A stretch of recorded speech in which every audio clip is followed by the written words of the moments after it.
Let see the topic religious debate and the fear of print culture.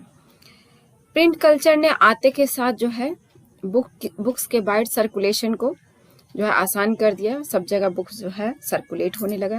इसके साथ ही जो है एक नया डिबेट शुरू हो गया, written debate and discussion with print culture. Even कि जो लोग डिसएग्री करते थे खुद प्रिंट कल्चर से, उन लोगों ने भी जो है प्रिंट को जो है इस्तेमाल करके अपने आइडियाज को जो है स्प्रेड करने शुरू कर दिया। प्रिंटेड मैसेज के थ्रू जो है now people can persuade think differently. लोग जो है ना अलग तरीके से जो है सोचने लगे और उनके जो है एक्शन भी अब अलग होने लगे। वो सोचने और करने लगे डिफरेंट वे में। और इसने जो है ना लाइफ के बहुत सारे एस्पेक्ट्स को, बहुत सारे पार्ट्स को जो है बहुत ज़्यादा इफेक्ट किया। नॉट एवरीवन, हालांकि सबने जो है बुक्स को वेलकम नहीं किया, और जिन लोगों ने इसको वेलकम किया उनके मन में भी कुछ न कुछ इसके बारे में डर बैठा हुआ था। मेनी वेयर, बहुत सारे लोग जो है डरे हुए थे कि जो इतना ज़्यादा ईजियर एक्सेस में प्रिंटेड बुक अवेलेबल है, इतना ज़्यादा बुक का जो सर्कुलेशन है, कुड हैव नोन माइंड, इसका जो है लोगों के दिमाग पर अलग असर पड़ सकता है। उन्हें ये डर बैठा हुआ था कि अगर प्रिंट कल्चर पे कोई कंट्रोल नहीं किया गया, प्रिंटेड बुक्स पे कोई कंट्रोल नहीं किया गया, तो क्या होगा, ये जो है रिबेल को जन्म देगा, ये जो है विद्रोह उत्पन्न करेगा और इससे इरिलीजियस थॉट जो है वो ज़्यादा बढ़ने लगेंगे। इसी तरह से जितने भी वैल्यूएबल बुक्स है, वैल्यूएबल जो लिटरेचर है, वो धीरे धीरे करके डिस्ट्रॉय होने लगा और वल्गैरिटी बढ़ जाएगी।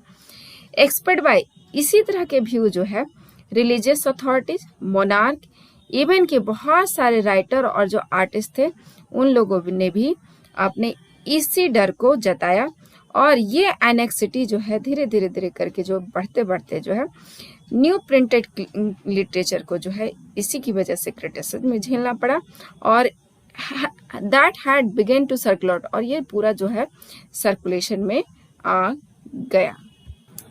अब हम लोग इसका एक एग्जाम्पल ले लेते हैं कि कैसे जो है प्रिंट कल्चर ने जो है किस हमारे लाइफ के एक एस्पेयर को कैसे बहुत ज़्यादा इफेक्टिव किया। ये एस्पेयर था आपका रिलीजन। ये मॉडर्न यूरोप में जो है रिलीजन को जो है कैसे प्रिंट ने इफेक्ट किया।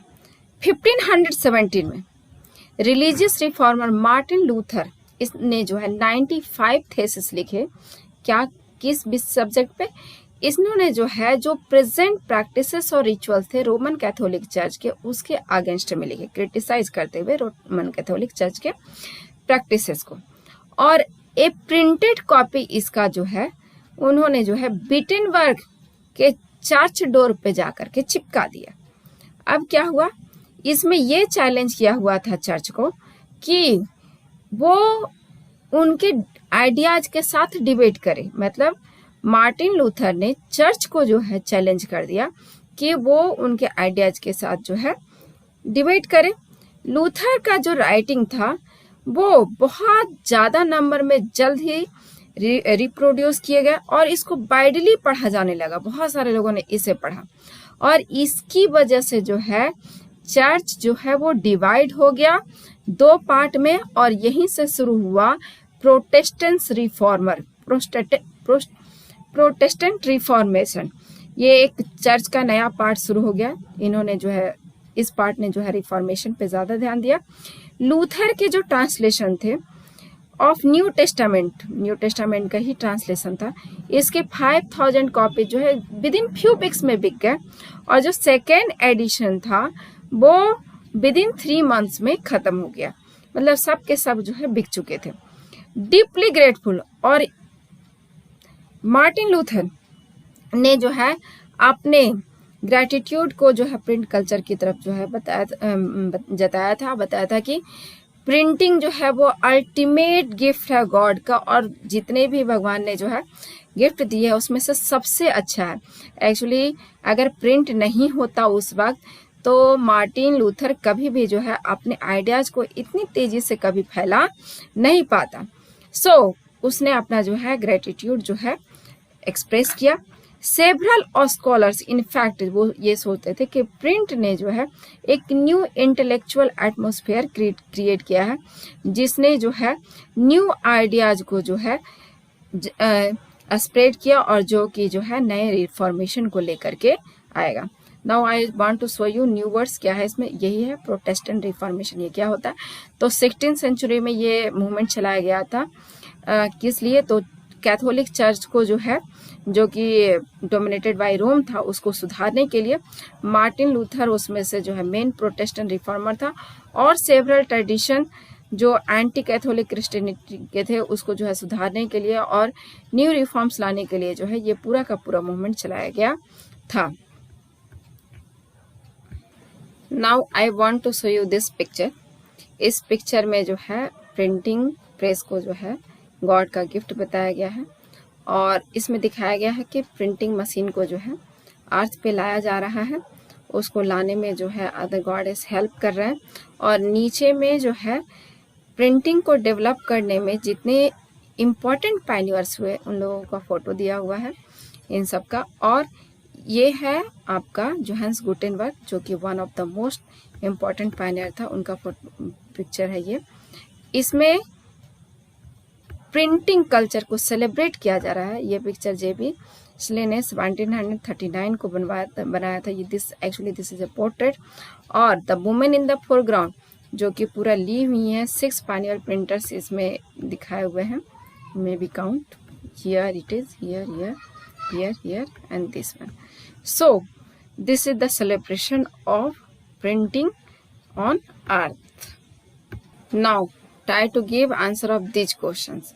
Who was Martin Luther? As you know that Martin Luther was a religious reformer who started Protestant Reformation. Why were many people apprehensive of the printed books? बहुत सारे लोग प्रिंटेड बुक्स से डरे हुए क्यों थे?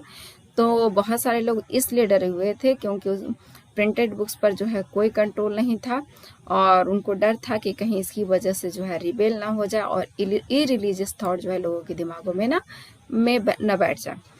Printing is the ultimate gift of God and greatest one. किसने ये कहा? तो as I told you, Martin Luther said to express his gratitude toward print. Martin Luther ने इसे प्रिंट के प्रति जो है अपना आभार व्यक्त करने के लिए कहा था। And explain the effect of print culture in the religious sphere in every modern period. हमें ये बताना है कि प्रिंट कल्चर का जो है रिलीजियस एक्टिविटी पे क्या असर पड़ा, रिलीजियस सेक्टर पे क्या असर पड़ा। तो प्रिंटेड बुक्स का जो है रिलीजियस स्फीयर में वेलकम नहीं किया गया। लोगों को ये डर लगने लगा कि कहीं ऐसा ना हो कि लोग जो है अलग तरीके से सोचने लगे, और जो रिलीजियस अथॉरिटी था, मोनार्क था, उसने भी इसको क्रिटिसाइज किया। 1517 में मार्टिन लूथर ने जो है 95 थेसिस लिखे क्रिटिसाइज करते हुए प्रेजेंट रिचुअल्स और प्रैक्टिसेस को, जो कि रोमन कैथोलिक चर्च का था।